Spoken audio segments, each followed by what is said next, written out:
creators.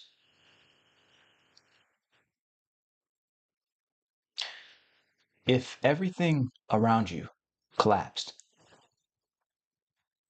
could your heart still find home?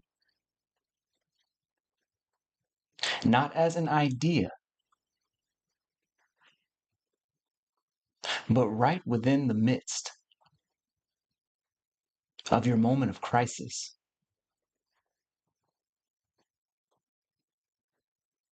On today's show,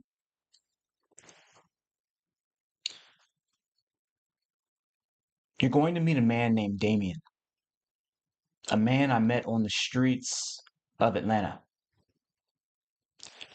And when I asked Damien what he wanted most, he kept his answer so simple.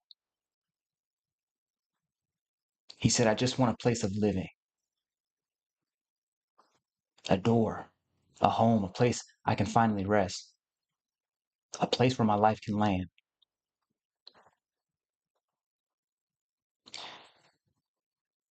But Damien's story raises a deeper question for all of us tonight.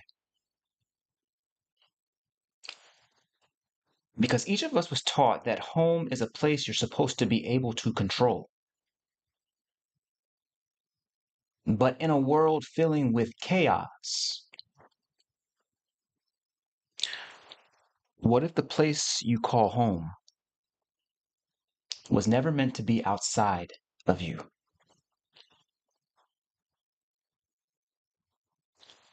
Tonight, Damien isn't just here to tell his story. Damien is here to be your mirror. Because whether you're on the streets of Atlanta or just stuck overthinking on the couch, all are still searching for one thing: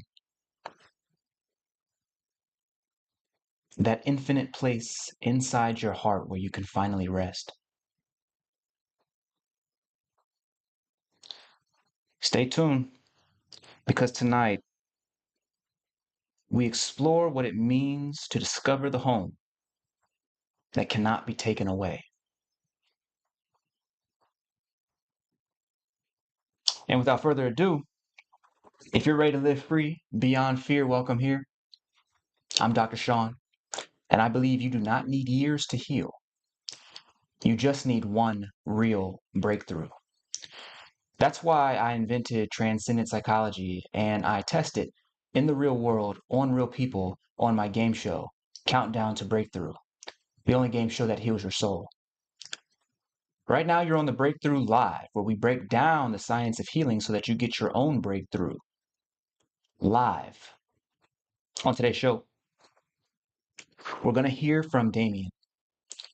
And we're going to hear him on the actual streets of Atlanta. I want to jump immediately into this conversation. And as we circle out, we'll have a clear understanding of our direction for the evening. Because tonight's real question is not just about the nature of home, but the nature of the heart. Let's go to Damien now. Excellent. You got like 7 minutes? 7 minutes is all I'm asking for. I'm just trying to show you the power of your own mind. What happens is that if I don't serve you in 7 minutes, I pay you cash just for taking your time. Okay. So it's a mind game that we're playing for YouTube.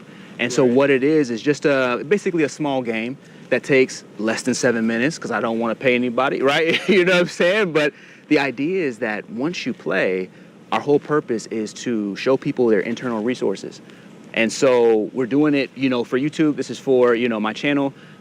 If you're down to play, or rather up to play, then we'll go ahead and get started, and I'll make this as quick as possible.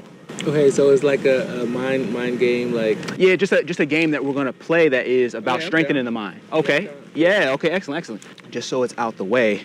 And what's your name? Damien. Damien, okay.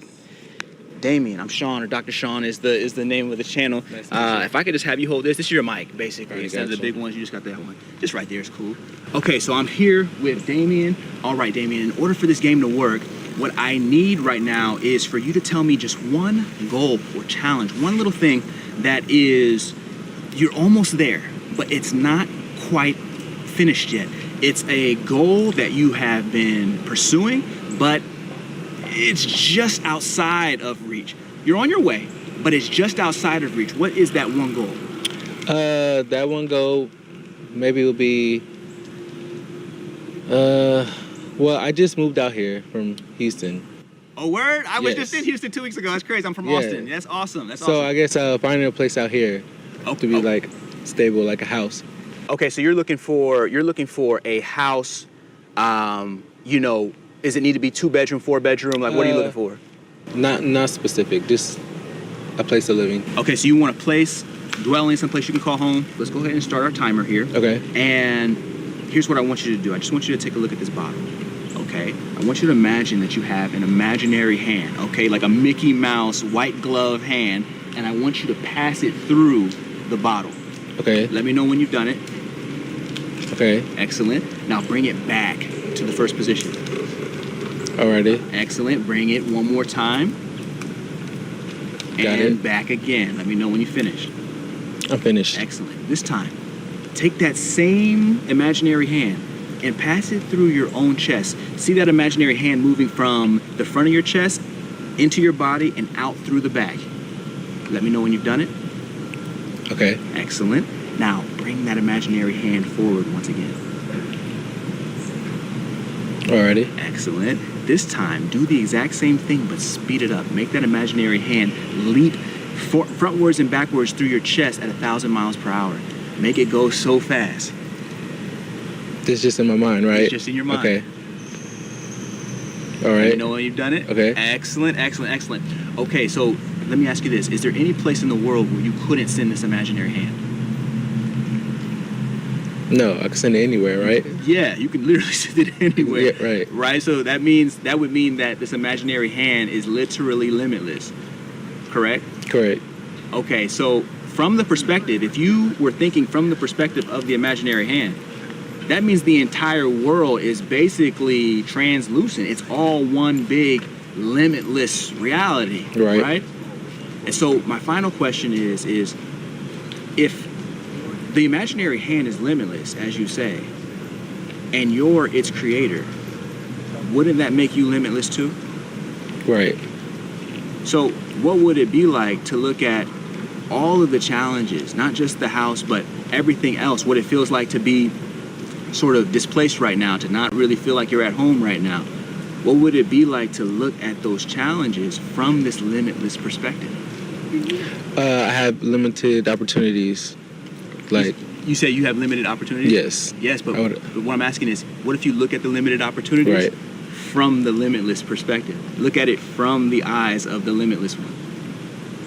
You can have whatever you want. Yeah, you could you could have that, but you didn't have to go to the store in order to get that feeling, did you?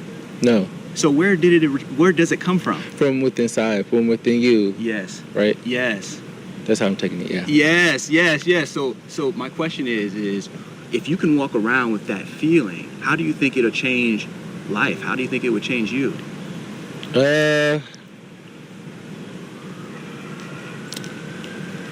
Not really sure. Okay.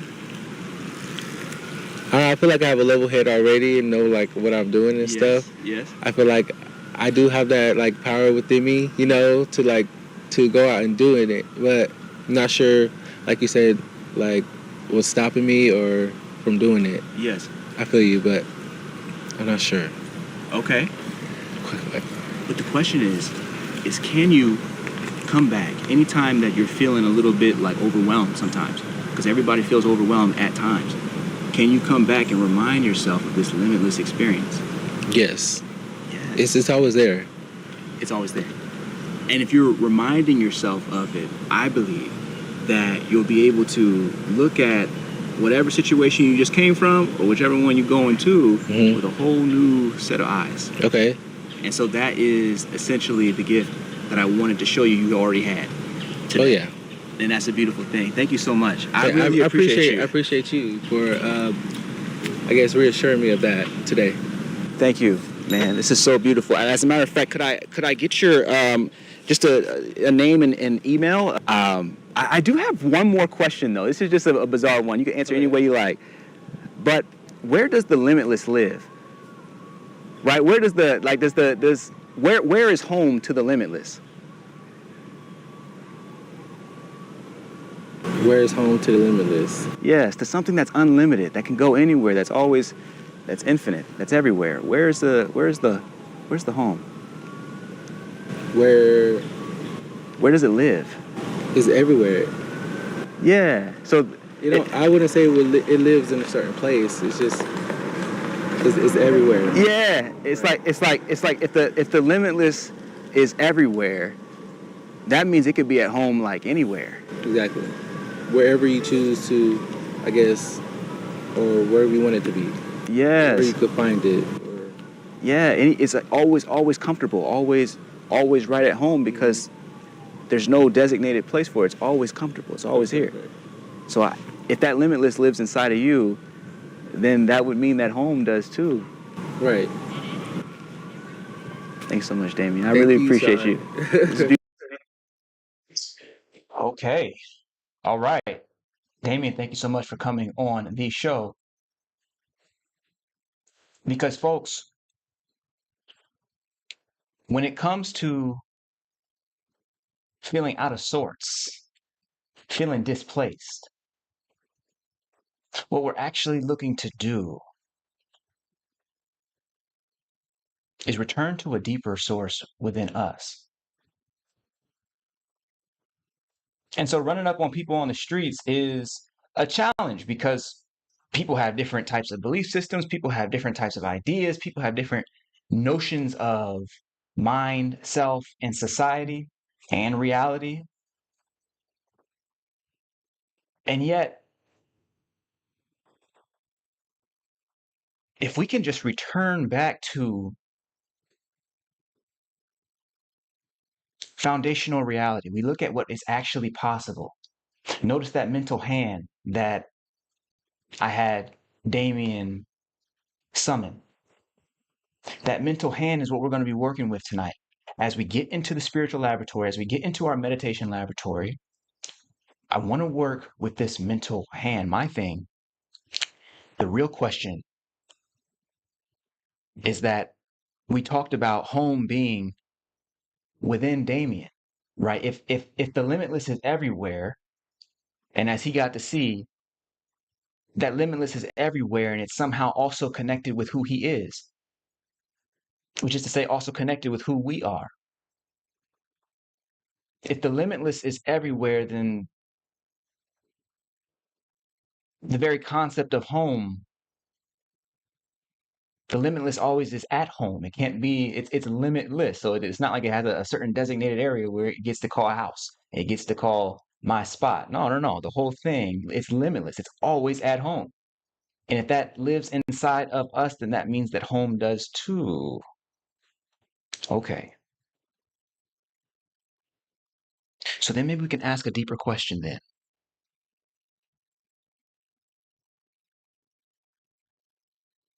Because the limitless and infinity, and these are just other terms, these are just other names for God. Because there's only one thing that is infinite, and that is what humans have called traditionally, at least over the last few thousand years, the Godhead, the God term. And we're talking about that too tonight. But we're talking about it from our experience, not from a book, not from a story. We're talking about it from our direct experience. And so the question then tonight becomes, what does infinity feel like inside of the heart? What does infinity feel like inside of the heart? That is the place where we are going tonight with our experiment. Because we want to get to a feeling, we want to get to this place where we can feel that home. I want to be at home everywhere, even when everything collapses. I want to be at home everywhere because I want to know that which lies within, which is at home anywhere.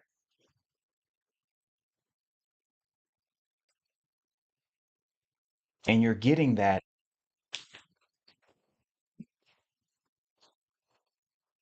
the way to overcome displacement, the way to overcome uncertainty, the way to overcome situations and events that feel forever out of your own control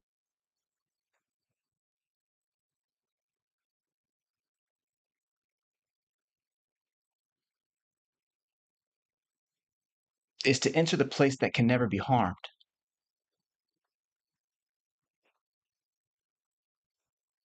to go to the home that can never be taken away. See, I want to abide in that. I want to be able to rest in that.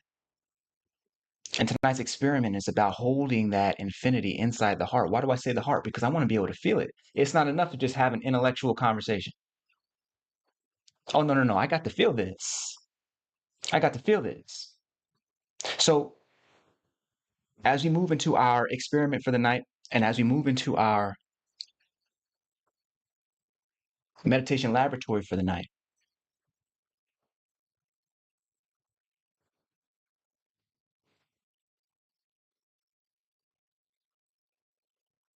what we are doing is connecting with that infinite nature. And I have tools to do it. Don't think I don't see y'all in the chat, twin. Welcome in. Welcome in.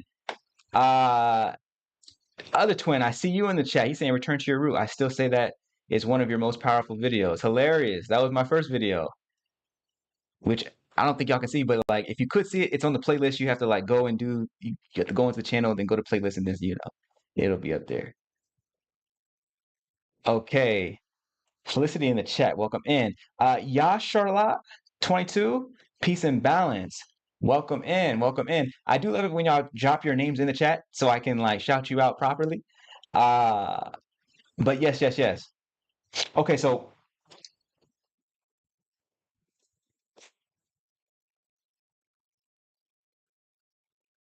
we're in a situation right now.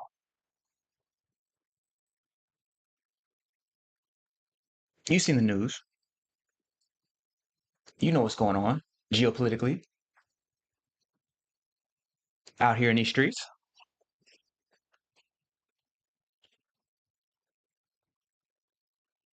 I'm getting a sense that there's a lot of uncertainty, there's a lot of struggle, there's a lot of quiet struggle.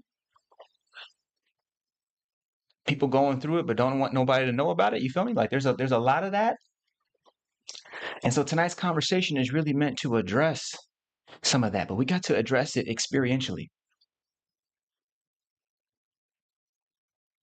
Because when we actually experience the truth that surpasses anything that is inside of a book,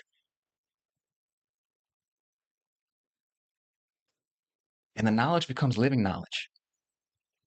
It's not something that somebody can convince you out of, talk you out of. And I do believe that in the coming months and years,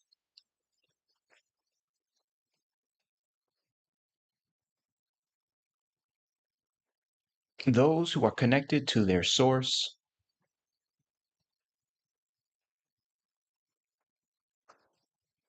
will be those who are called strong.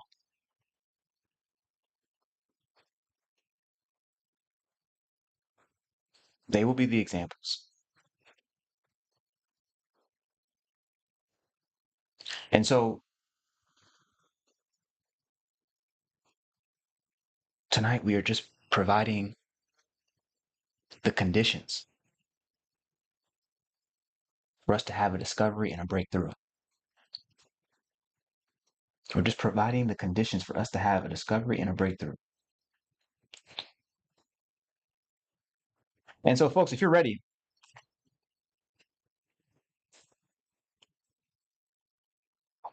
I want to get straight to this conscious transformation technology. What I was having Damien do on the street was I was having him put an imaginary hand through a bottle. And it doesn't have to be a bottle, it could be anything. It could be a phone, it could be a, you know what I'm saying? I got this right here. It could be a pen. It doesn't make any difference. The point is I wanted him to experience what it is like to interface with external reality or so-called external reality with just his mind, with just his attention. I wanted him to be able to see that from the perspective of the mental hand, which can go anywhere, right? You can do it at home. You can send your mental hand through a wall. You can put your attention on the other. You can put your attention all the way in the sky. You can put it all the way in the ground. It can go anywhere. How is that even possible, folks? How is that even possible? What does that say about the nature of consciousness? Why is it that that imagination is even possible? Where does attention end and imagination begin? Oh, champ, I got it. Okay, okay. Now I gotta tell you. Now I gotta tell you. Okay, so watch this. As y'all know, I never forget this. This is crazy. I was about to get to the thing, but now I gotta tell you about this real quick.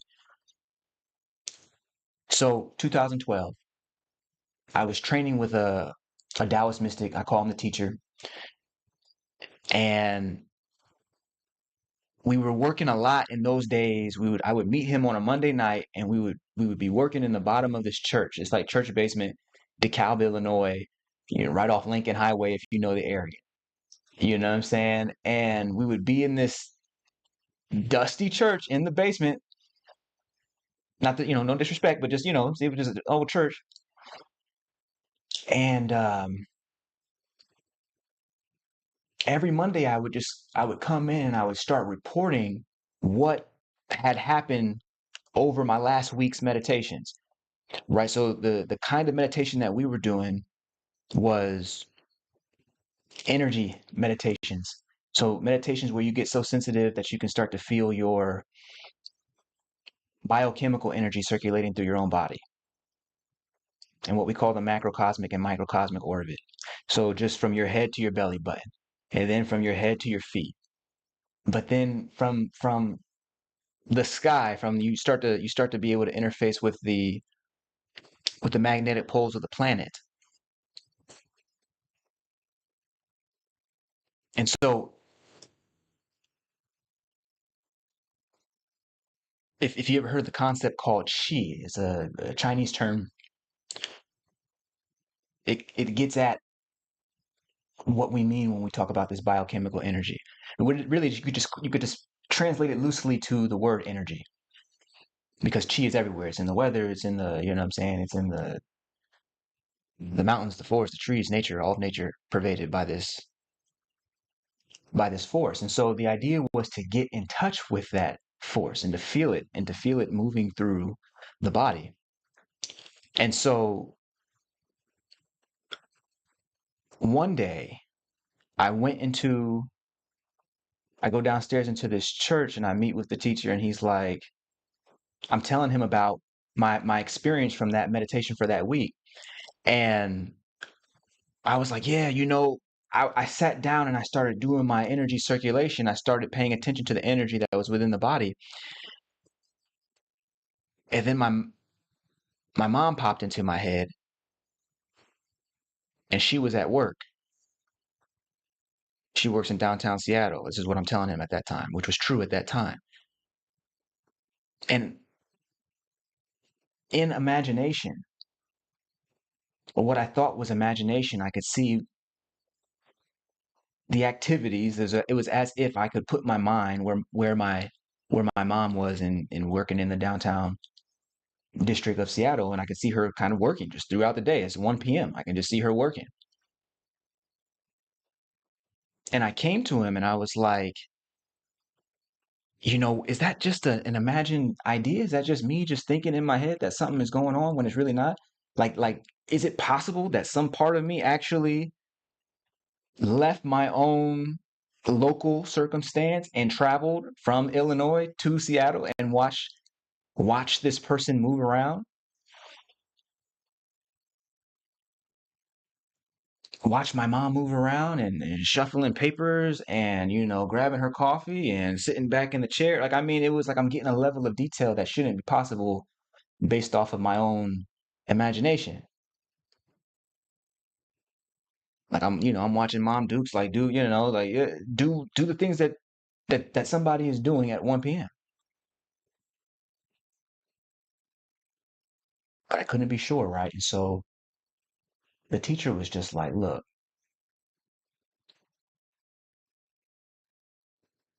he was like, when you first started doing these meditations with me, you had to use imagination in order to sense energy in your own body. You had to use imagination in order to sense your own heart beating.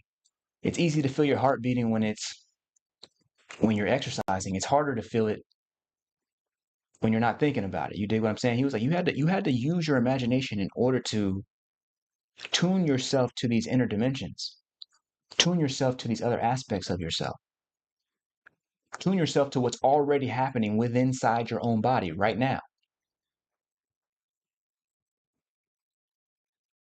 He's like, so what makes that experience where you're putting your attention on your own mother, what makes that any different? Where really is the line between attention and imagination? Don't both exist inside of consciousness? He's a Taoist, so he would say, don't both exist within the Tao? Like, don't both, aren't they both here now? Like, why are you trying to choose between one being real and the other one being fake when they go together, they're tied? And the more you can explore that connection, the more you get an understanding of what reality is and what consciousness is. I said, okay. And so tonight,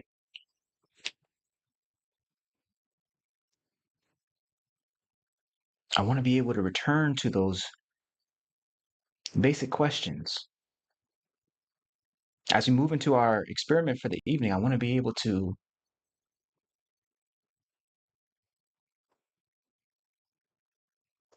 find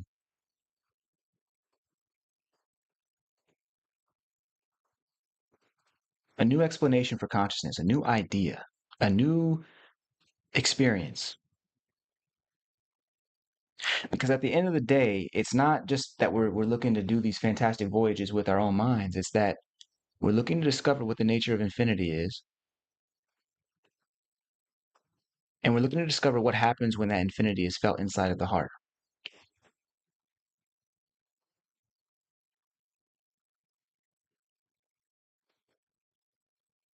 The other way to say that is, what does God feel like inside of the heart? That's what I want to unpack tonight.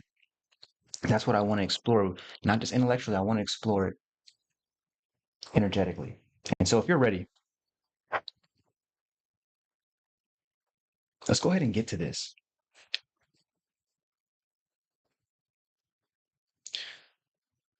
Take a deep breath with me. Inhale.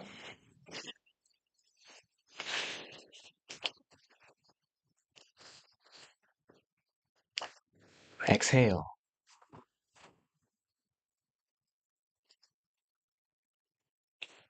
Take another deep breath in with me. Inhale.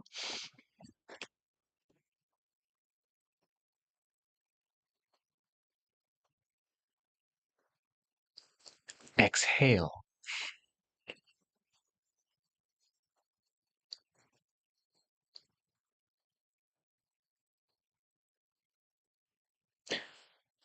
Tonight's kit is called True Mind Vision Immersion.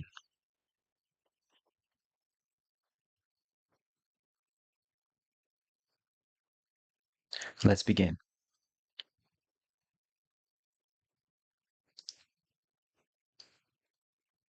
Start by asking yourself the question, am I aware?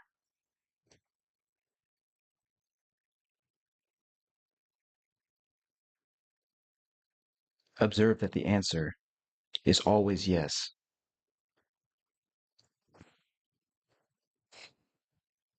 Feel yourself. Feel that you exist now.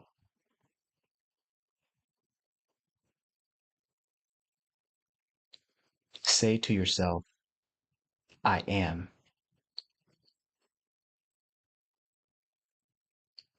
Because that is enough.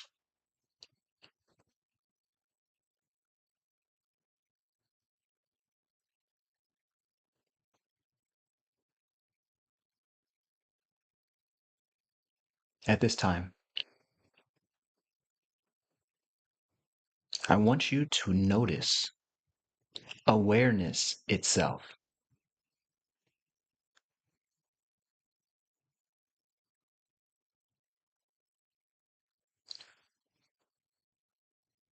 Notice that you are aware of seeing from your eyes, even when you have closed your eyes.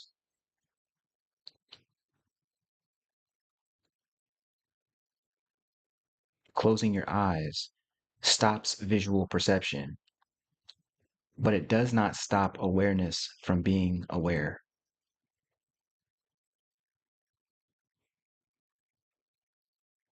Awareness is aware of both sight and no sight.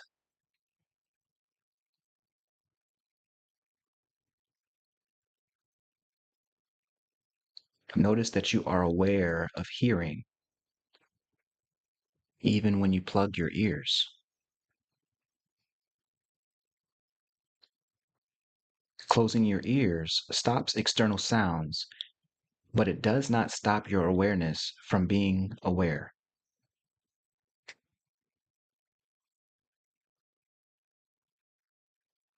Awareness is aware of sound and silence.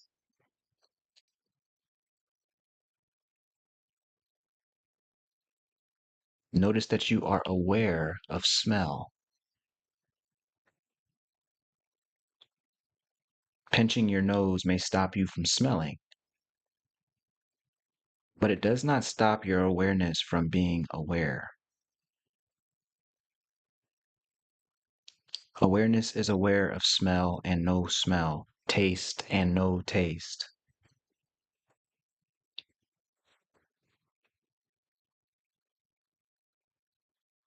Notice that you are aware of touch.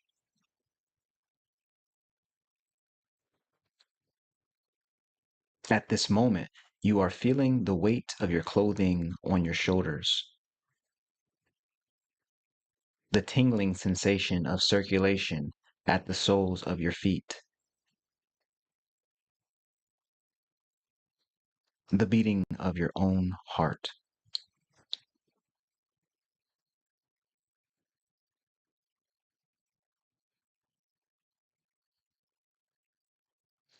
Notice that these sensations come and go.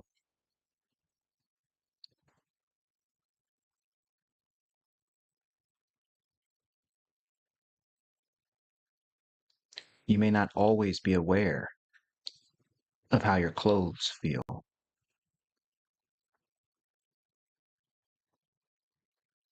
and you may sometimes fail to perceive your own heartbeat. But awareness notices all sensations and the absence of sensations. Awareness and you are inseparable.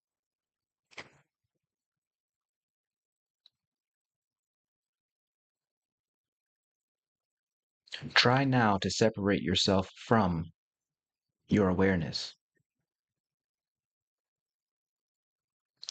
Can you do it? Can your awareness exist without you?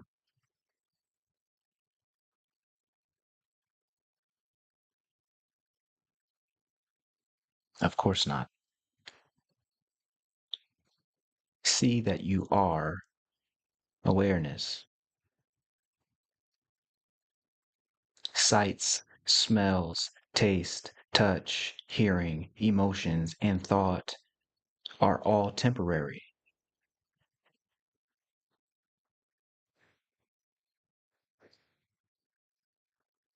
At this time, notice your thoughts.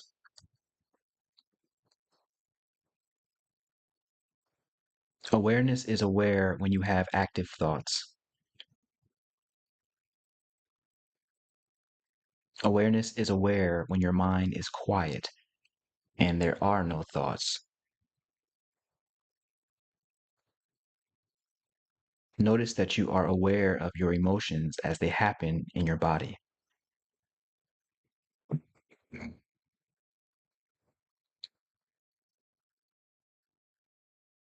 When joy appears, awareness is aware of it.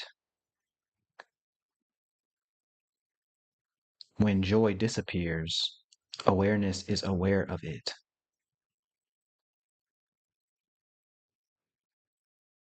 Not even emotions can stop awareness from being aware.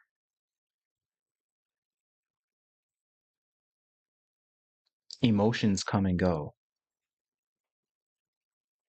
but notice that you, awareness, remain.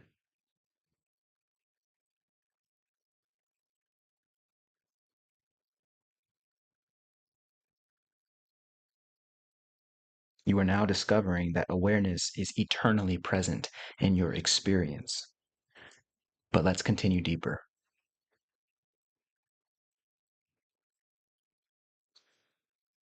At this time, become aware of the environment you are in as if looking at it for the first time.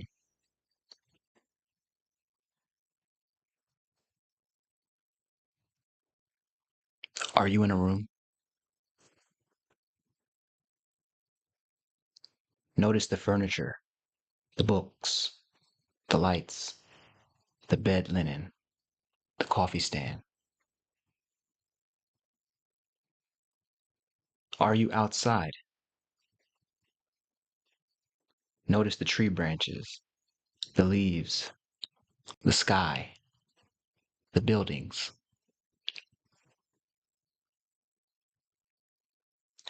Now picture your attention itself as a mental hand in your mind. With your eyes open, reach out your mental hand and touch the site of the tree branches or anything else you can find.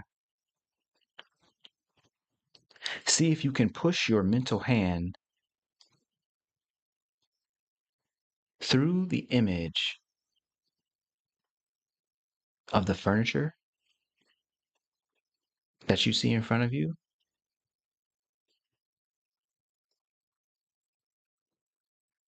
the trees that you see out your window,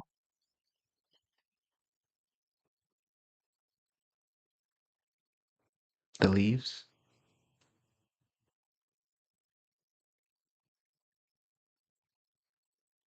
Notice how your mental hand passes right through the image that you are seeing.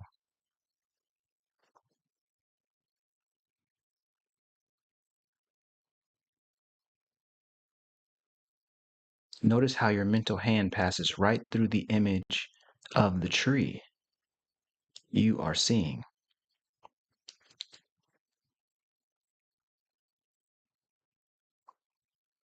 From the perspective of the mental hand, the image that you see is holographic. There is no hardness to it, no place you can touch with your mental hand alone.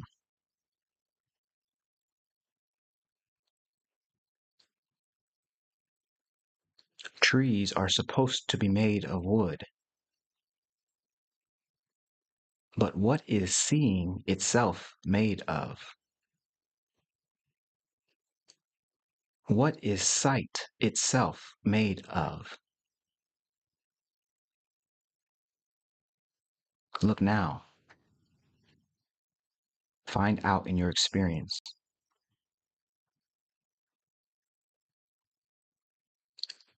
Can you sense that everything that you see is only a visual perception? Just an image appearing in your awareness.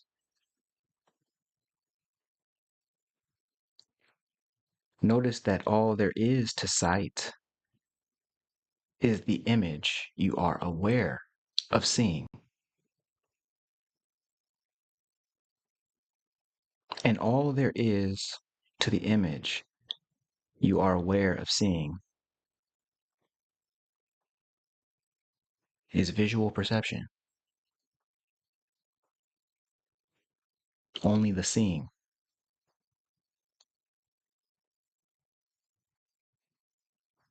But all there is to visual perception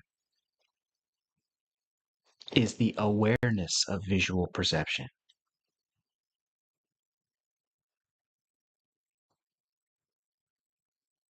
And all there is to the awareness of visual perception is pure awareness or infinite consciousness.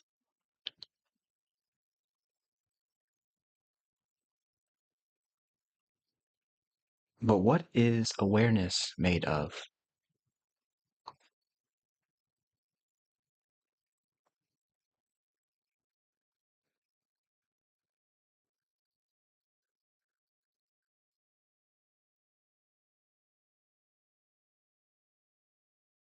Check now.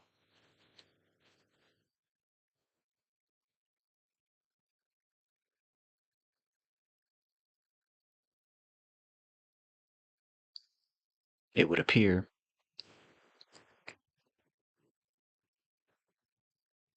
that the only way to check what awareness is made of is with awareness.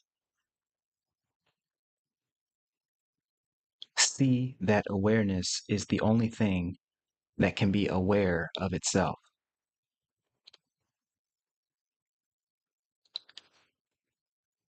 Sight can't see itself. Touch can't touch itself. Hearing can't hear itself. Taste can't taste itself. All of these are merely perceptions that arise in awareness.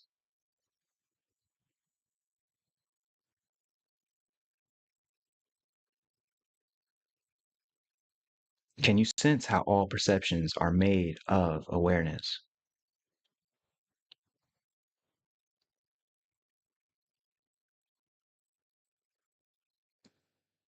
You are recognizing that awareness is the substance of all things.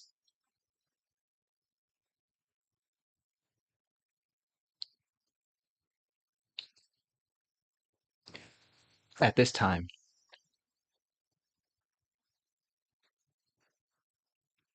now is the time to use that mental hand on your physical body. Pass your mental hand through your body, starting from your chest.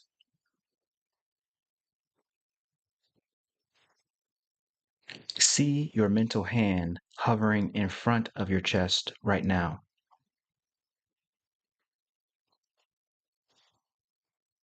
Push your mental hand through your chest and all the way out the middle of your back.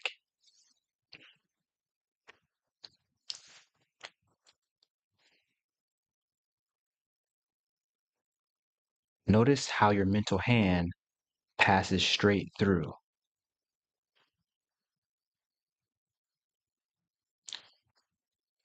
From the point of view of your mental hand, the body is empty, as if made only of awareness.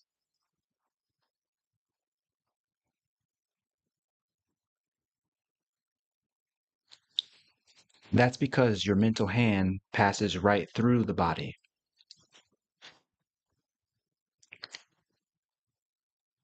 From the point of view of your mental hand, the body is a hologram, just like everything you can see in your environment. Every tree, every leaf, every piece of furniture, every book, everything. Pass your mental hand back and forth through your body until there is no doubt the body is completely transparent.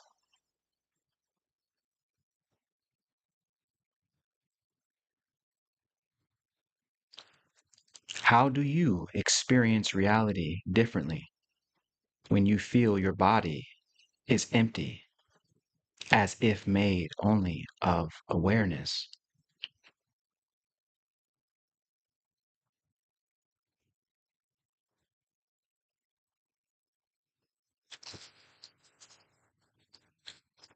Notice this awareness has no borders. This awareness has no barriers. Notice that this awareness is infinite.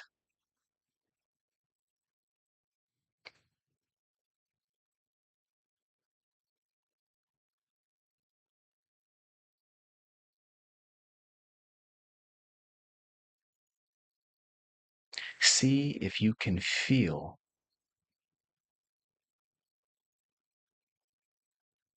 in the middle of your chest what the feeling of infinity feels like now.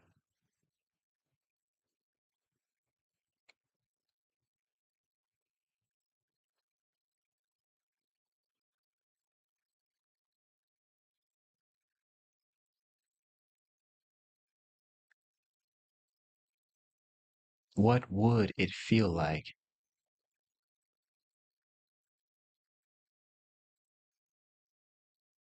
to be infinite?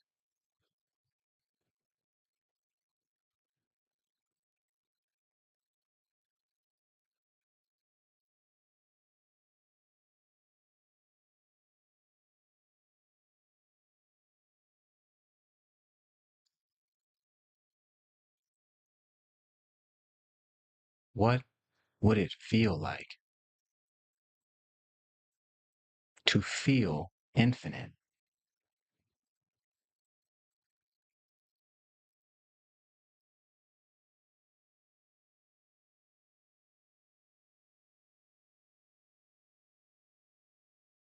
Once you have the feeling,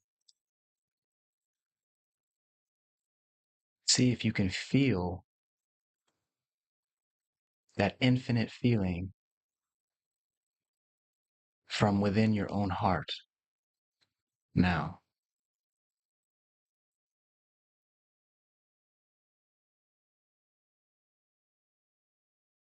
It is as if the universe and more exists within your own chest now.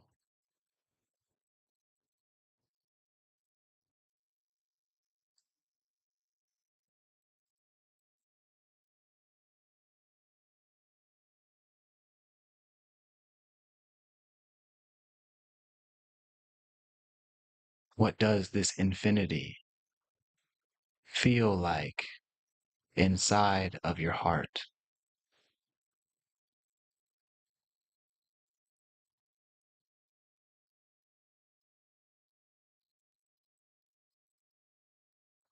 Rest in this.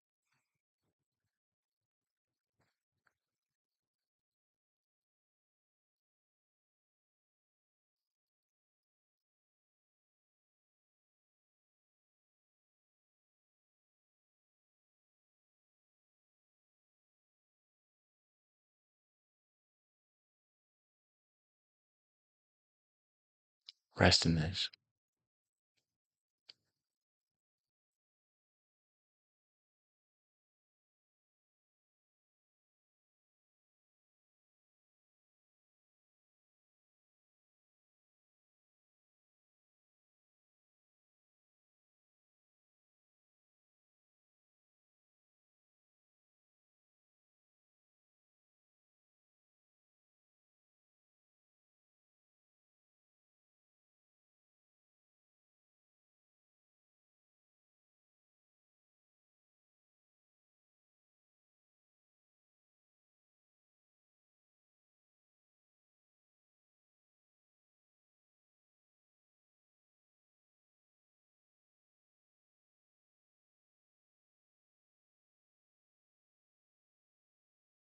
Take a deep breath in with me. Inhale.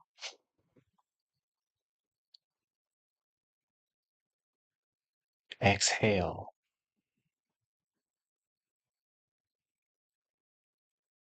Again, inhale. Exhale.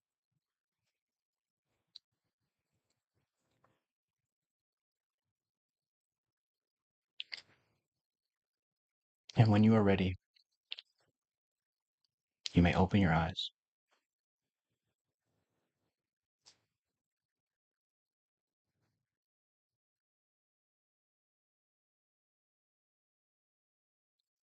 Mhm.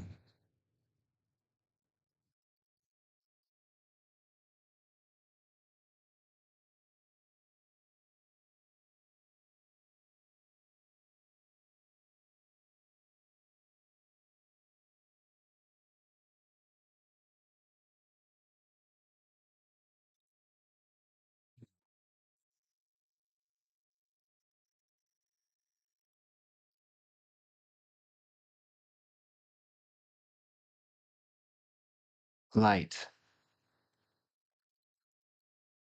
Immediately, and I love to hear your reactions.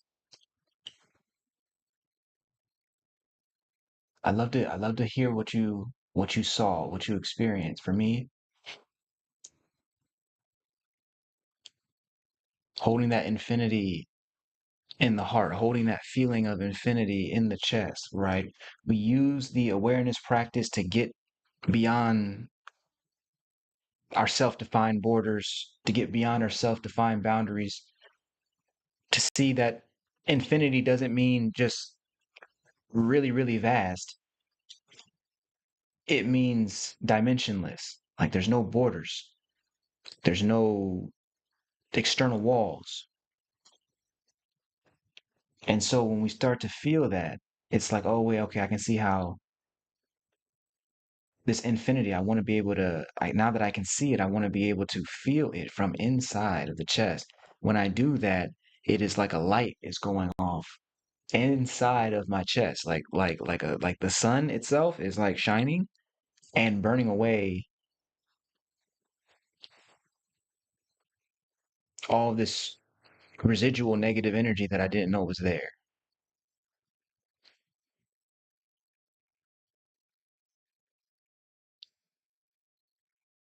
Like an inner cleanse. Holding that infinity inside the heart, there was like this inner cleanse.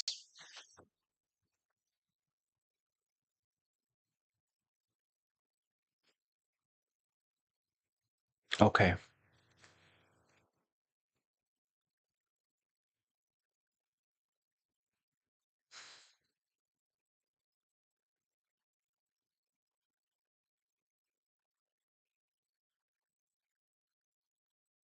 Ultimately, that's the exercise. Our question for the night was, can we find our home? Only to find out that when we are dealing with, if everything collapsed, could you find your home? We asked that question at the top of the evening, and by this point, we've discovered that home, if it is to be inside and eternal, then home rests with that limitless one. And so, therefore, if we can place ourselves with that limitless one, we can always find our rest. We can always find our home. We can always find our seat of joy, our internal place of peace.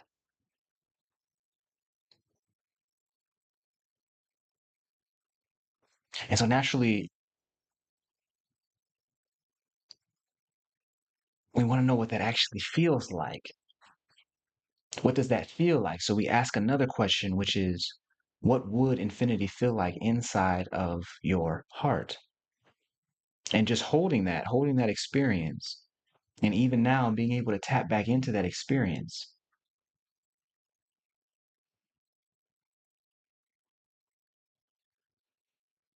as if multitudes, every dimension of reality that could ever exist, exists just here. What would that feel like? And feeling that is like, oh,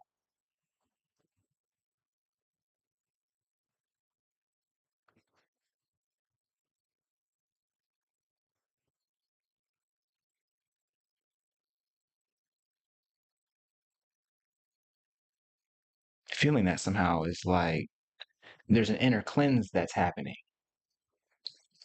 Perhaps because reality is recognizing itself. And so in that moment, all the illusions melt away.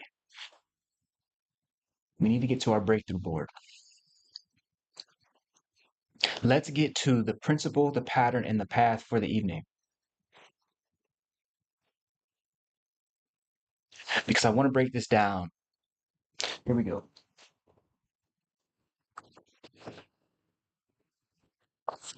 We need to get to our actual breakthrough board. And tonight, we're working with this principle, this pattern, this path. And as you know, as of late, I don't prepare the principle, the pattern, the path before. I just come through, do the experiment, and then we can gather what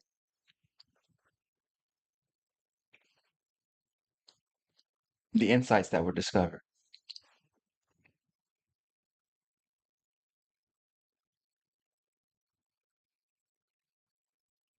And so tonight's principle,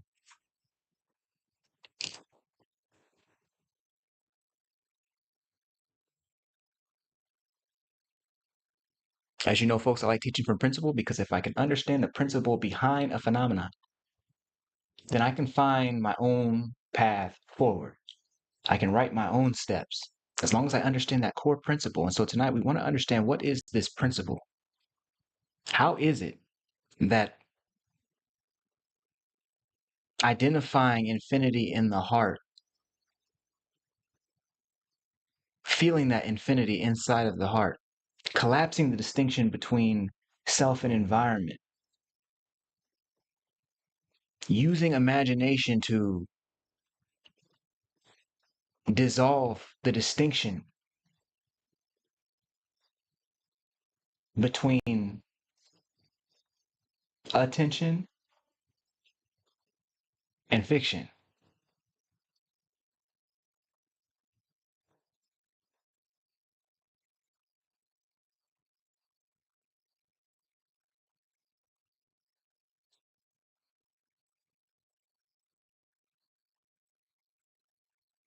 How is it that these concepts can bring us unto peace, can help us find our home, can return us to our root, the source of creation,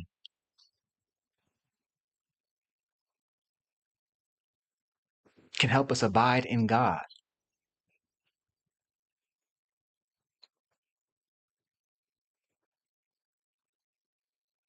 And I want the principle to come from my direct experience this evening.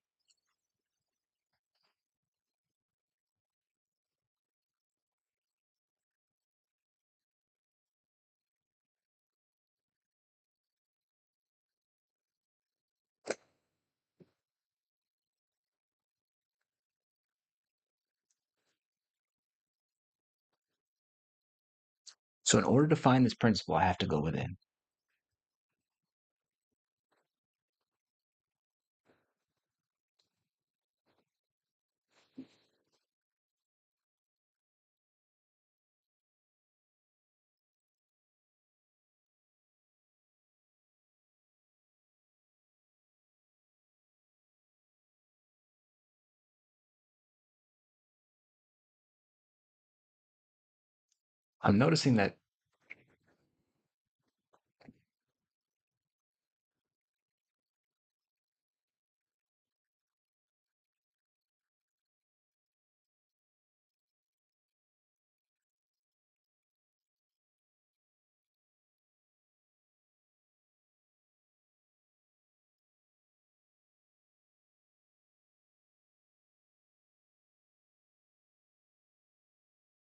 I'm noticing that there's a difference between Infinity felt inside the heart.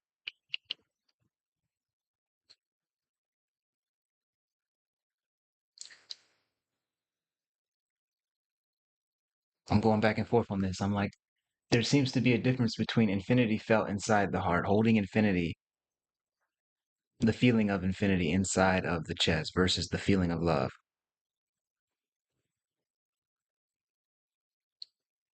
I'm just checking to see if that's true.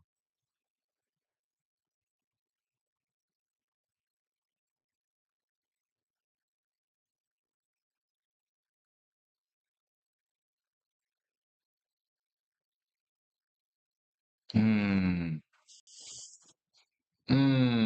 Dang. Okay. So what I'm getting is like what I'm getting is like how can I say this? It's like love is like the black hole of infinity. You dig what I'm saying? Like it's like if you could take infinity and consolidate it into a single point. If you could take infinity, like as if this dimensionless, ever present, eternal, you take the entire God situation and you were to consolidate it down to a single point, that single point would be love itself. That's how profound that is. If I just think about infinity, it feels a little bit more diffuse, lighter. It feels light. It feels divine and wonderful, but it's like love is like the concentrated version of that. That's what I'm getting from my own experience. Oh, that's interesting. It's like love is the kind. This ain't getting us to our principle. I mean, it'll probably get us somewhere, but it's like love is the concentrated version of the infinite and eternal.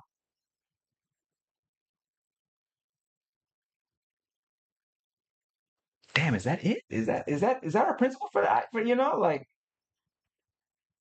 yo, hold on. So if I say,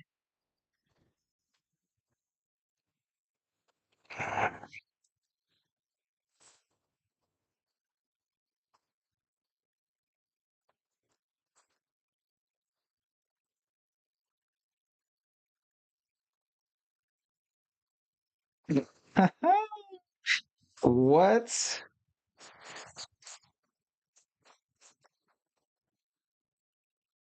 It was looking rough for a minute there. Hold on. So check this out. This is what is coming up in the experience. Just that slight shift from being like, okay, what is the nature of this infinity, this feeling of infinity? How does it relate to something like the common experience of love? Like, what's actually going on here? And so the principle of the evening seems to be this. When we ask ourselves, could you find your way home if everything collapsed? Or we ask ourselves, what is the nature of infinity when it is felt in the heart? As I'm exploring that conversation tonight, as I'm exploring those two questions tonight, I'm coming up with this. Our principle of the evening is this: that love is the concentrated version of the infinite. That love is the concentrated version of the infinite, carries the sum total of the gravity of infinity. That to feel infinity inside of the heart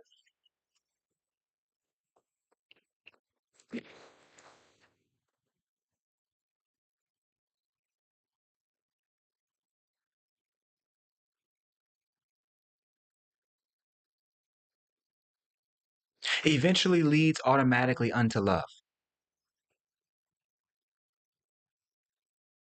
It is as if that infinity wants to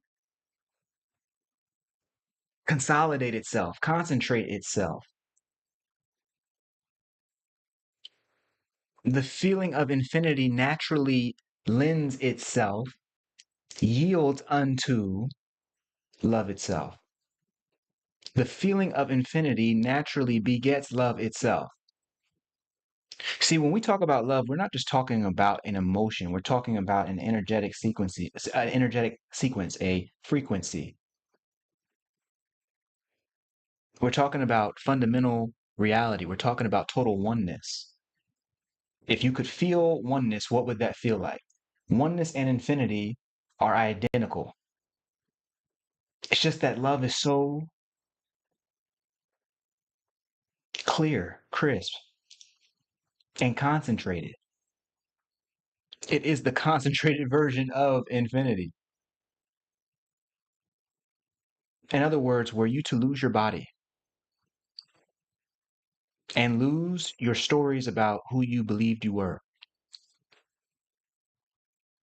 that awareness would begin to feel dimensionless beyond its borders.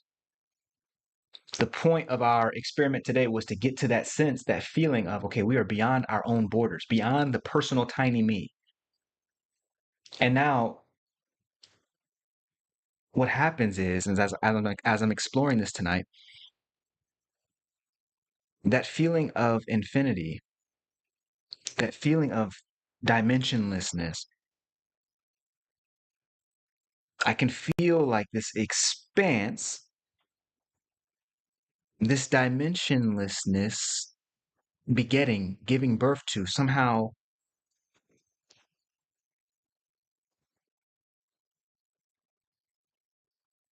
collapsing unto itself and producing this pearl of pure concentrated power. And I can call it by no other name except love. That's why the principle for this evening is that love is the concentrated version of the infinite. And it must be. Like logically, intellectually, it makes sense. If we say that love is reality felt, if we say that love is complete and total oneness, the sum total of nature, the all in all,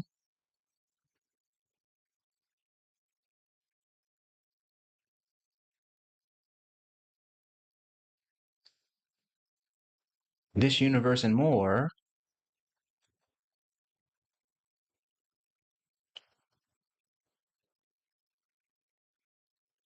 then love and infinity share the same definition.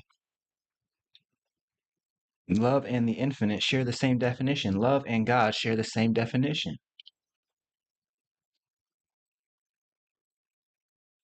But to feel infinity, it's a wonderful exercise for getting you back to this pure, consolidated, crystallized form, the purest expression, which we can just call love itself.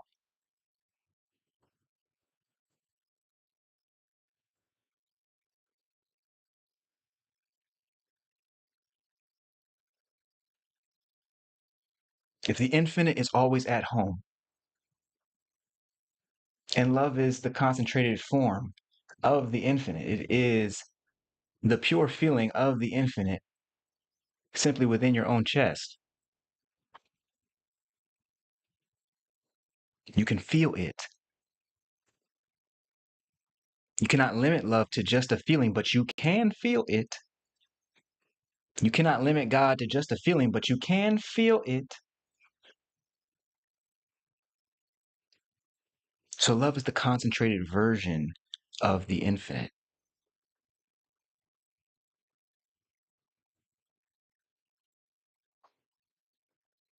the ultimate pearl of existence, of natural reality, of existence and non-existence, right? Because we're talking about infinity, which means must include the real and the false, the fake and the true. Hmm.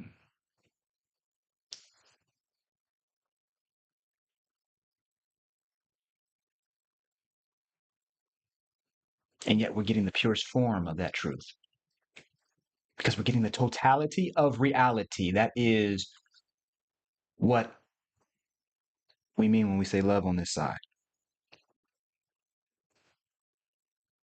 Wow. Okay. So love is the concentrated version of the infinite. Love is the concentrated version of the infinite. Wow. Wow. Wow.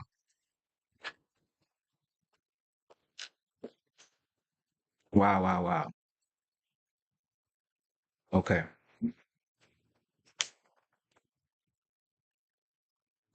So we can understand our principle for the evening that love is the concentrated version of the infinite. Ha. That's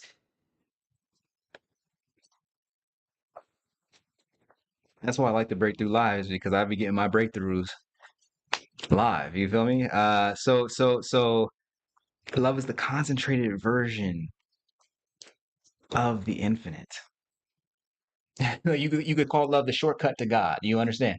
You feel me? That's what I mean when I say concentrated version. I'm like it's the shortcut to God.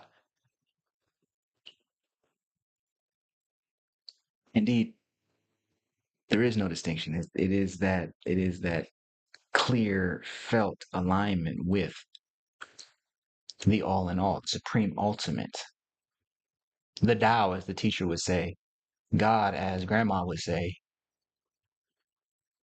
with love, as I would say.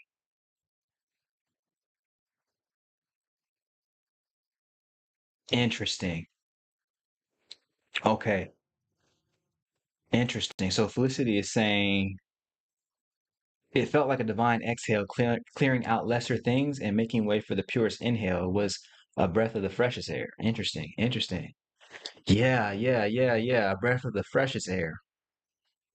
Right, because the infinite and what I was looking to get Damien to understand on the street was that infinite, yes, lives the limitless, yes, lives within, but tapping into it, we start to let go of the baggage that we picked up when we took on the human form and decided that we wanted to engage in storytelling, engage in myth making. Once that happens,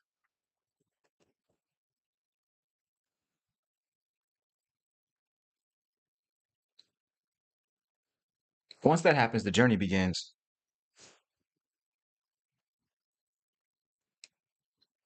and people start feeling like they've been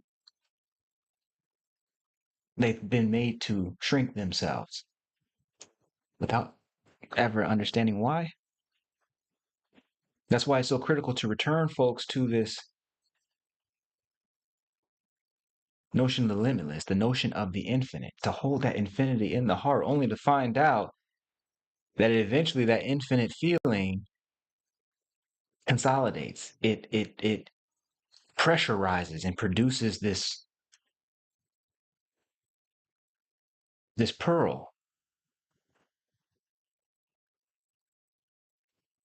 that we call love.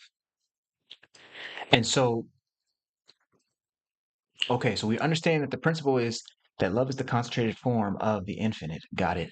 What's the pattern? In other words, how is it that we get into this kind of trouble in the first place? What is the pattern? When I understand the pattern, when I can recognize a pattern, that helps me to be able to do something about the pattern, to deal with the pattern, to sidestep the pattern, to overcome the pattern, to make use of the pattern. Once I can understand the pattern of mind that gets us into this situation in the first place,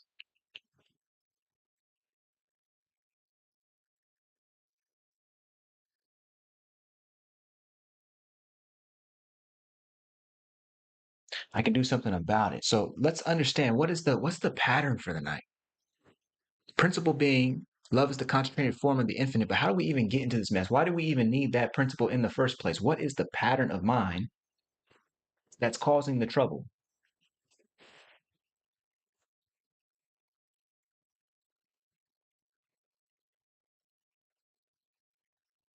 Need that pattern.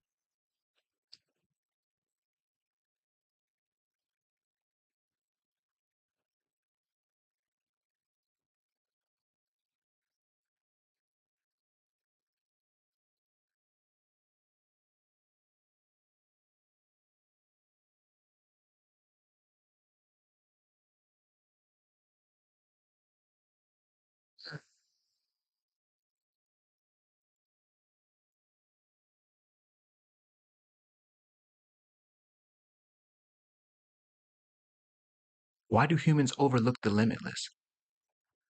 Why do we overlook the infinite?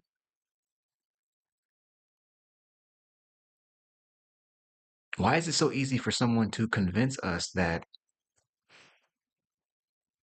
we don't have what it takes or aren't good enough or to feel so unsafe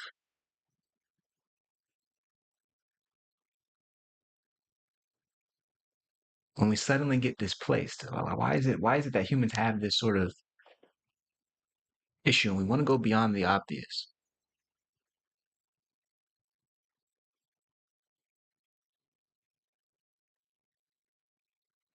Hmm.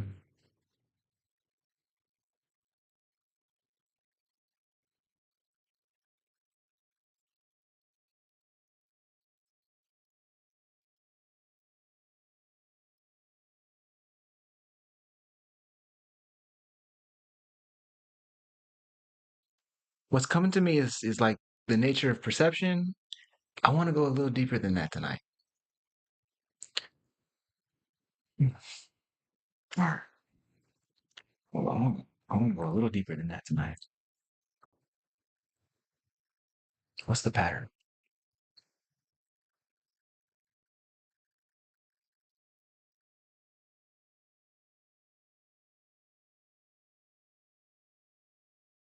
Happy to hear from y'all too. If y'all got a pattern, throw that in the chat. I want the pattern.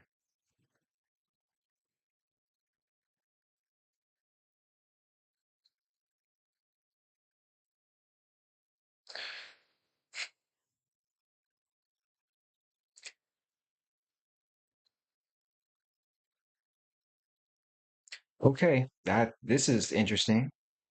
Okay,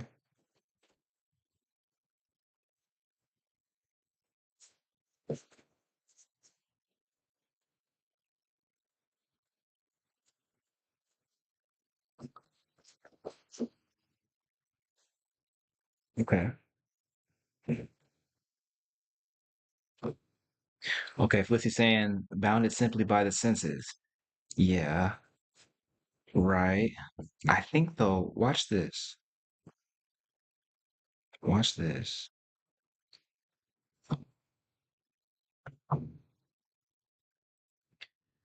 Okay.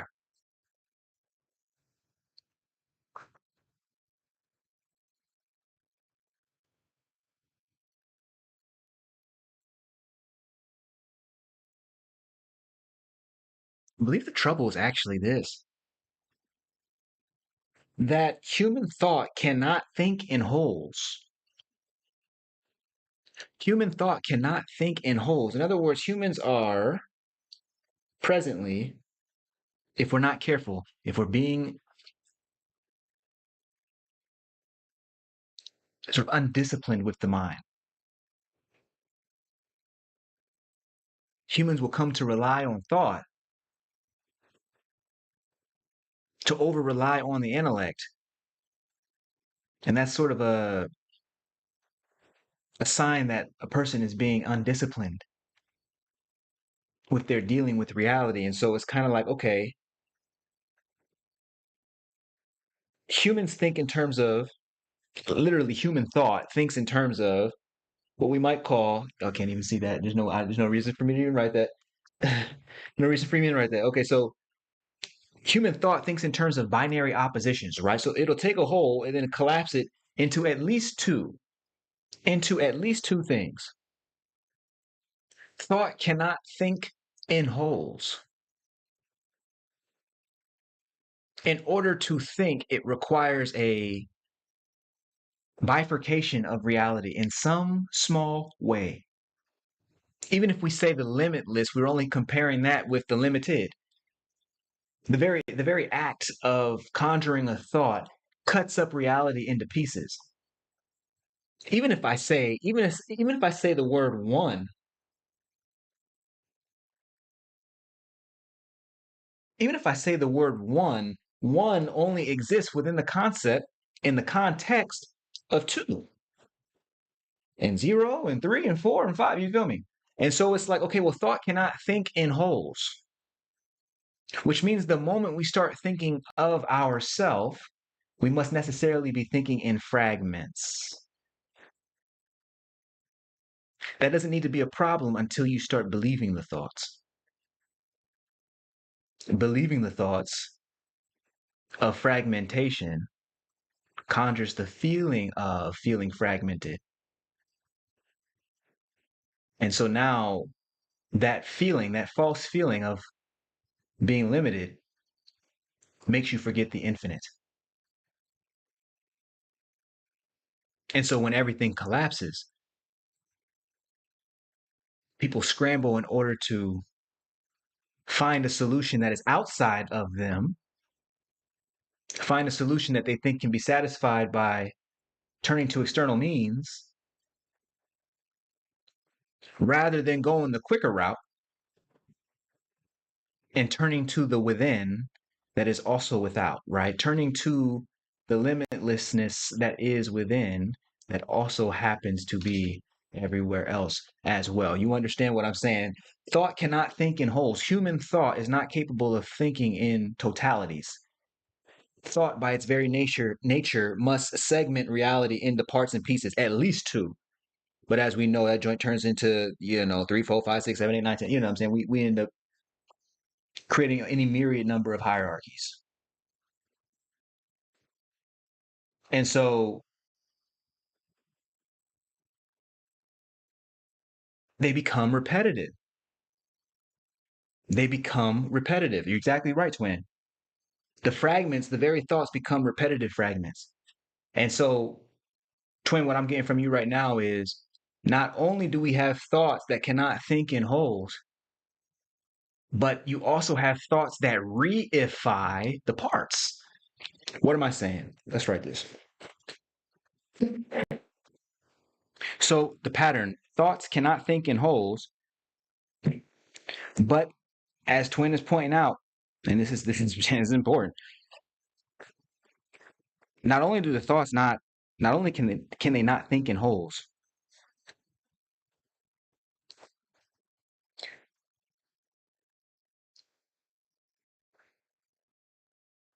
but because when we get into a line of thinking and we start to add belief to it and add emotion to it, what happens is that line of thinking begins to replay like an old tape in the mind.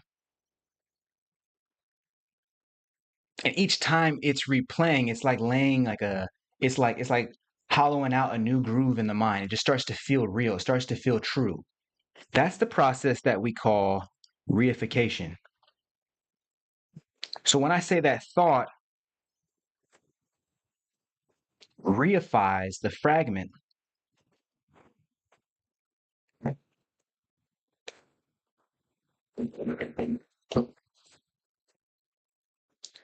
when I say that thought, let me get you here. When I say that thought reifies the fragments, I mean that the thoughts that are believed in will replay the same line of thinking over and over and over and over again until it feels like there is no other option. So that thought will corkscrew down, it'll drill down into your psyche so deeply that it'll feel like the thought is naturally true. It has become a thing, it has become reified. Your limited sense of self becomes the norm, it becomes what's normal. And so, as this cycle continues, you have thought reifying the fragments. And so, by the time somebody runs up on you in the streets talking about pass your hand through this bottle or whatever I'm talking about with Damien,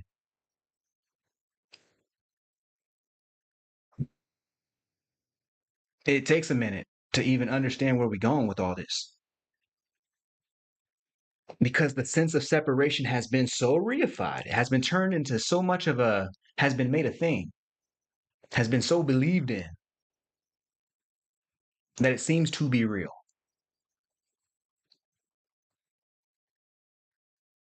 Reification, this process that I'm saying, turns things that aren't real into things that feel real. And so when thought reifies the fragments or your fragmented sense of self, I'm going to run out of juice on that one.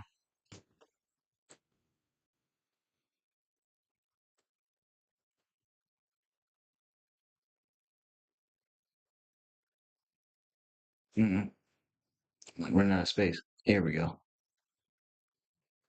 That fragmented sense of self, thought constantly reifying this, making you believe that it is true. That makes things tough. That makes it tough. And it's easy to lose sight of what love is, of what infinity is. It's easy to substitute the stories about God for the actual presence of God. It becomes easy to do all of these things. Why? Because at this point, yourself's sense of fragments feel more real than God. Why? Because people have been disconnected from that limitless one. You understand? The self sense of fragments, or rather your fragmented sense of self, it feels more real than God at this point. And so it's easy for people to buy into stories, mythologies, descriptions about God that ain't really, that would not actually line up with the experience of living in alignment with love. You dig what I'm saying? It can create a whole bunch of confusion.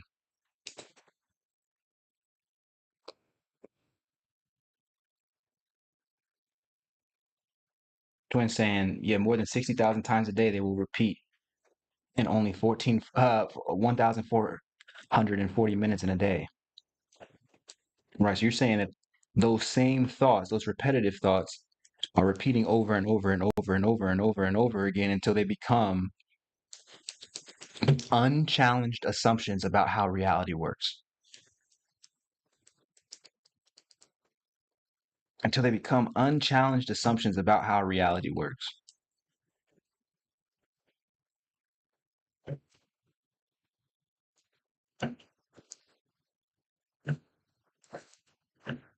You ever seen that before? You ever seen people who were told their whole lives that they weren't going to amount to much? And if you watch these people shop in a store,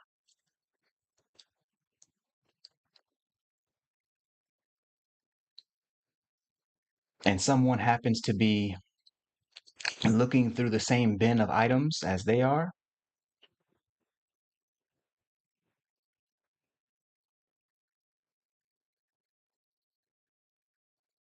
if you just pay attention just a little bit, you'll kind of see their hands kind of start to fall back. Just like you kind of see their body just kind of fall back a little bit as more people kind of look inside the bin to see what's in there. A bin of goods that are inside of a store.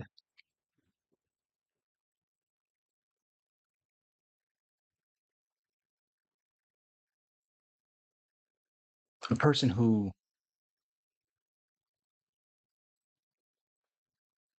has never met the limitless one within, has always been told by other people that they weren't going to be much, that they aren't much. Should they be looking through a bin of goods in a store and other people come to also look inside that bin, you'll see that person kind of fall back a little bit, fade back a little bit, believing that others have more of a right to the goods of the world than they do, right? I mean, that's interesting.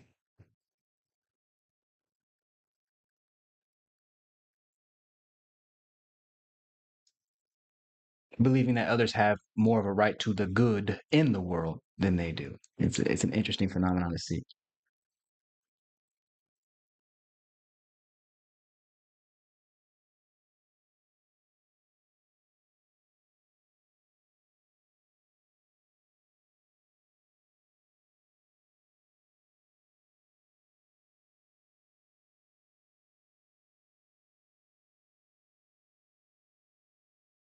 Okay.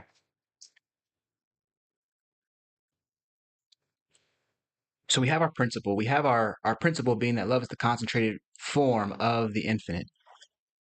Our pattern being that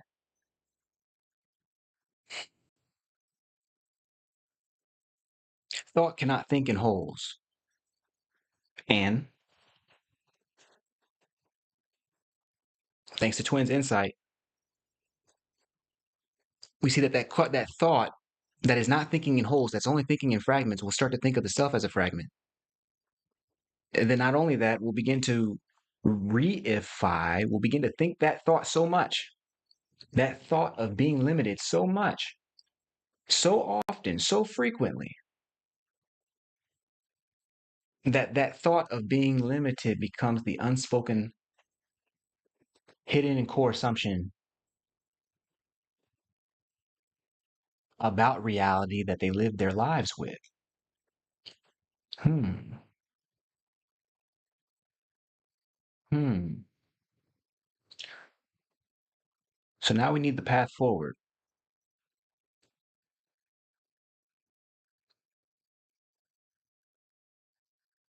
How do we get out this mess?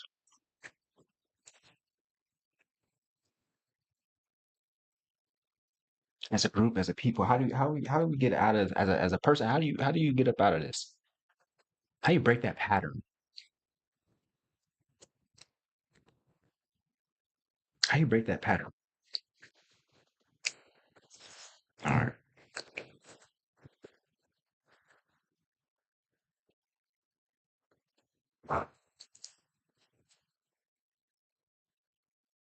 Hmm. Hmm.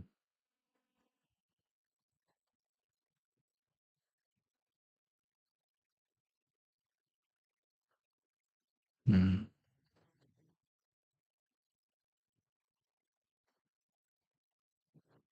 I see you pure, pure straight.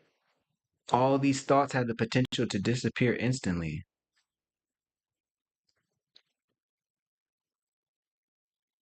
Yes, but even if they didn't,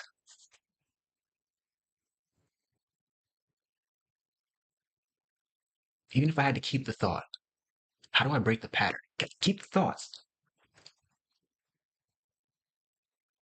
Even if I couldn't get to the point where I could make the thoughts disappear, were I to keep the thoughts, how would I break the pattern?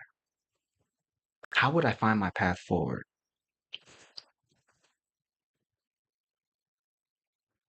without needing anything to change, even the thoughts themselves, without even needing them to change?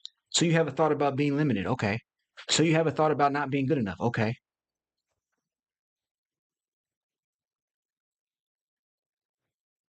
I don't want to defeat the thought because sometimes I might, if I jump into the ring with a thought, I might lose sometimes. You feel me? And so it's like, how can I transcend the thought?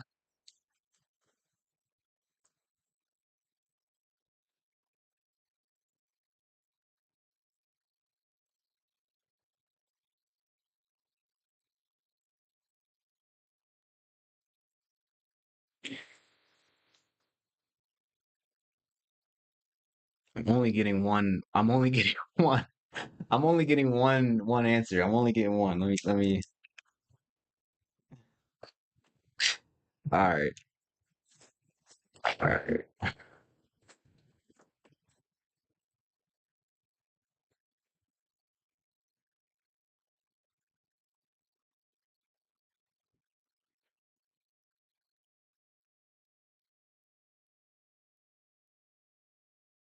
All right.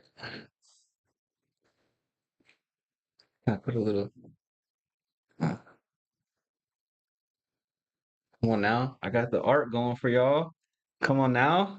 What am I saying here? I'm saying that love is your home. Don't you notice? We began our conversation tonight with a single question of if everything collapsed, could your heart find its way home? Then we discover that the limitless is always at home. Then we discover that the limitless produces this pearl. It is its concentrated version. If you were to feel infinity in a moment, it would feel like love. You dig what I'm saying? Okay, so therefore, to return to love is to return to the infinite, which is to return home. So we could just say simply that love is your home, which means that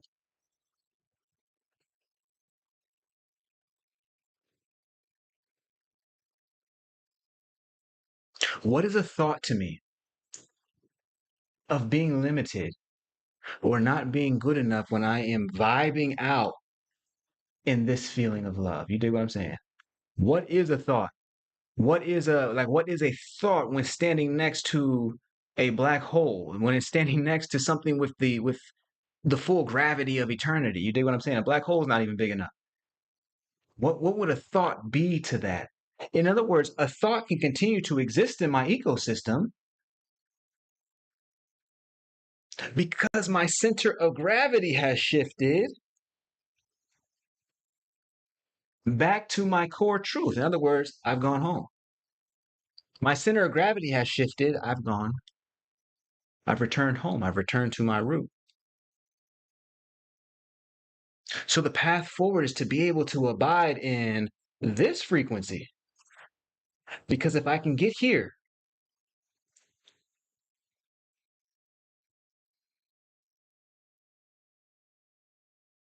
I'll always get home. If I can get here,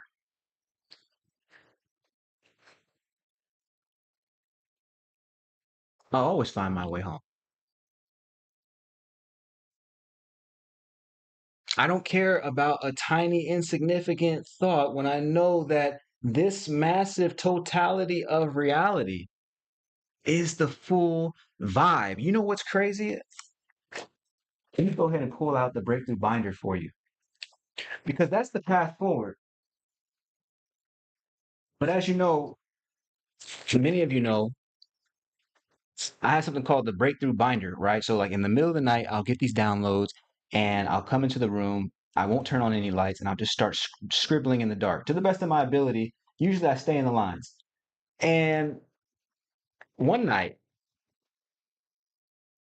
one night, this is from the 25th, this is about 2 weeks ago. There's this on this day, you ain't gonna be able to read that, but it says that feeling is senior to thought. I do not care what I am thinking or the flow of thought if I am feeling the way that I love. The only reason anyone wants to control thought is because they secretly want to control the way they feel. But the ultimate feeling, the one that is infinite, the one that is concentrated infinity itself, is this feeling of love. You understand? So it's all right if a tiny thought appears and it can be as negative as it wants to be. The point is that a tiny thought exists like right here. You know what I'm saying? It's a tiny person, tiny thought, you dig? And then love is this massive dimension that always carries me home. You dig what I'm saying? So I'm not, if we can understand the principle, the pattern, and the path tonight, the principle being that love is the concentrated form of infinity, the pattern being that thoughts cannot think in wholes. And as a result, when they fragment, thoughts are constantly thinking in fragments, and then we'll reify that fragment of being a separate self. We'll think those thoughts so much that those thoughts become habit, and that habit becomes worldview, and that worldview becomes an operating system for how a person moves through the world. And so, but we need to get to our path forward, and that path forward is understanding that all the thoughts in the world cannot stand up to love. Why? Because nothing can ever approach infinity. Nothing can ever outlast eternity. Nothing can ever be bigger than infinity. You dig what I'm saying? You can't outgrow it, which means it's always at home,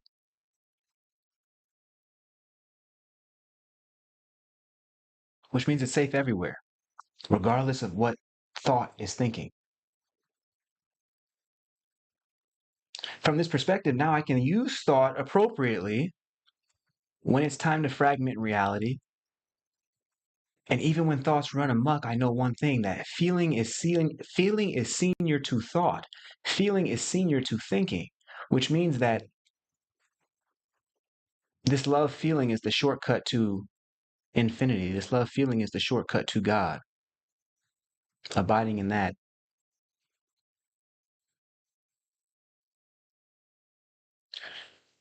no thought matters.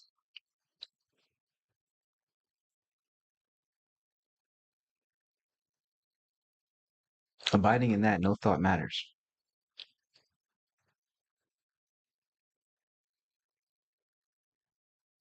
And that was the point of our meditation, of our use of conscious transformation technologies tonight, what we call kits.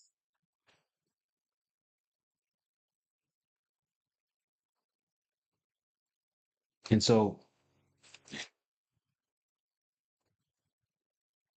if you don't take anything else up out of this, if you can just remember one thing, that love is your home,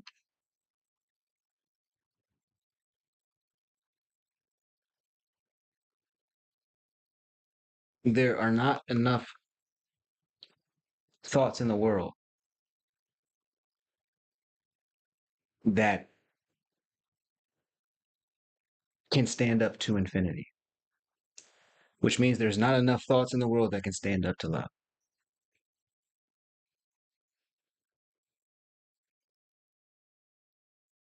For love is concentrated infinity. That's excellent.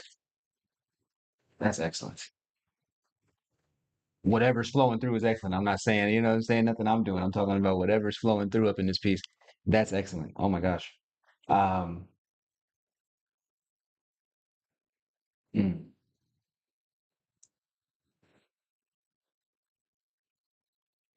Okay. Okay.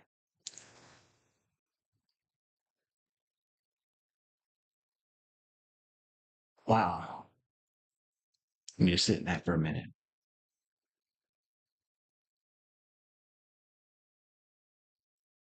Okay. Well, folks, as you know, are y'all hearing that? There's a lot of music that I'm hearing outside, but I'm also hearing one other thing, which is like, it's Break the Turtle. You know what I'm saying? Break the Turtle, welcome in. Break the Turtle every week. He's got something special for us. Typically a quote. Typically it matches up to what we've been talking about. And I never quite know what he's going to bring up, but he does show up and he comes through. And so good to see you this week. Break the Turtle, what you got for me? Everybody say what up to Break the Turtle. You know what I'm saying? We call him B. Just say what up, B. Put the B and the turtles in the chat. Okay, B. What you got for me? Come on, look. In order to break it open, in order to break through, we got to break you open. You feel me? Okay, so here go Break the Turtle. Huh, huh. Okay, good looking. Good looking, B. All right, let's see what we got here.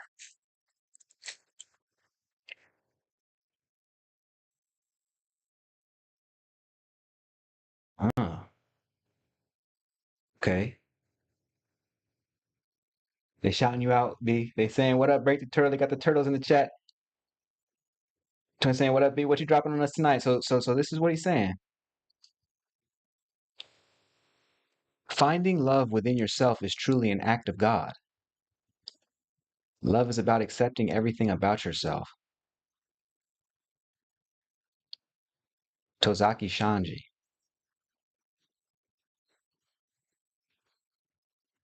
Finding love within yourself is truly an act of God. Love is about accepting everything about yourself. Tozaki Shawn J.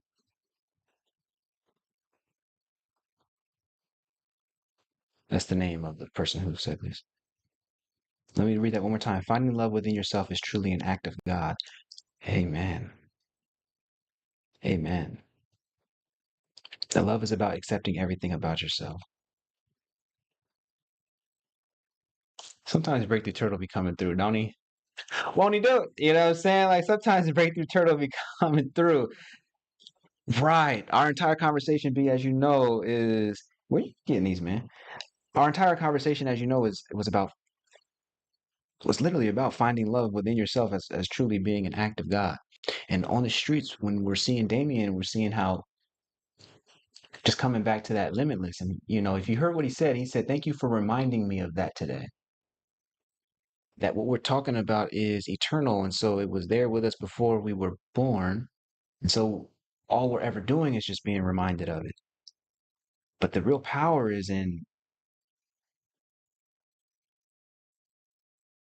rediscovering, living from within, refinding that love within yourself, and truly, truly, truly engaging in the highest act of God possible. For Damien, it meant, this quote says, love is about accepting everything about yourself. For Damien, that meant accepting that things come and go, that displacement can happen, that a home that is external can never find you lasting joy, and that ultimately the ultimate option, the ultimate opportunity was to learn where his true home is, existing in the infinite, in the limitless. The concentrated form of the limitless is love, of course, which is why finding love within yourself is truly an act of God.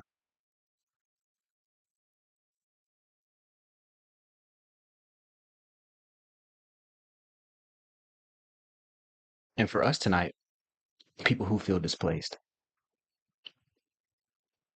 people who feel like they've been caught up in overthinking,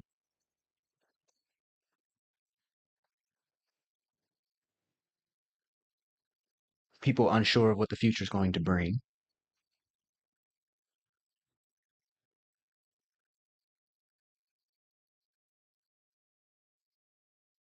people unsure if home will ever be safe.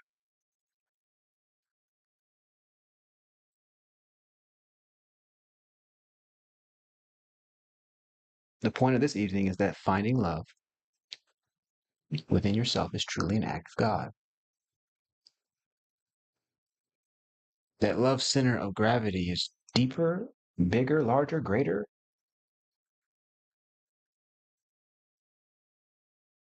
than any thought of fear could ever be, than any feeling of fear could ever be.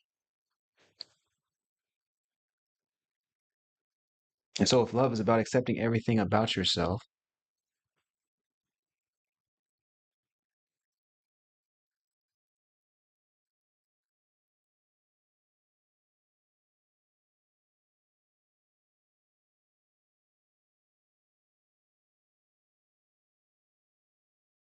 that means accepting everything about the situation.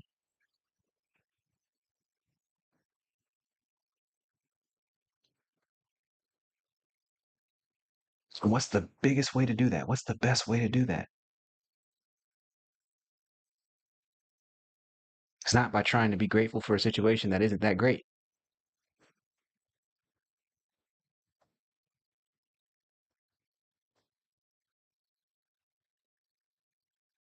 but instead is returning to that infinite nature that pervades all reality and is itself always already content, is itself already at home. Because it is home, it is peace, it is that place within where you can rest.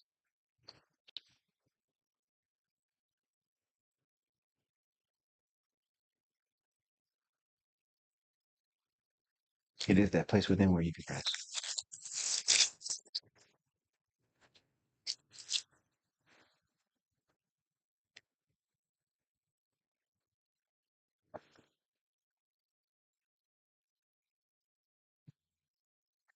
And so, folks, what an evening. What an evening. I didn't see the love thing coming out of left field,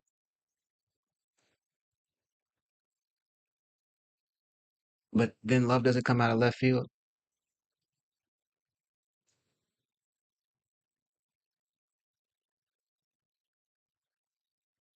because love is ever so.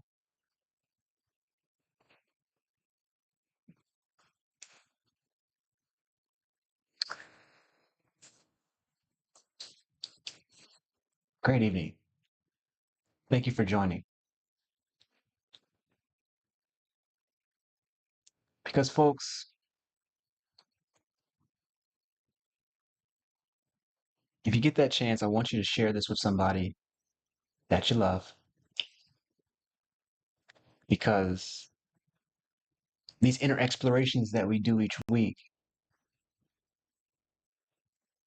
they bring us to a new place, a new level, a place where only experience can take us. Books cannot take us. Stories cannot take us. We have to actually look and see, discover our own principle, our own pattern, our own path forward.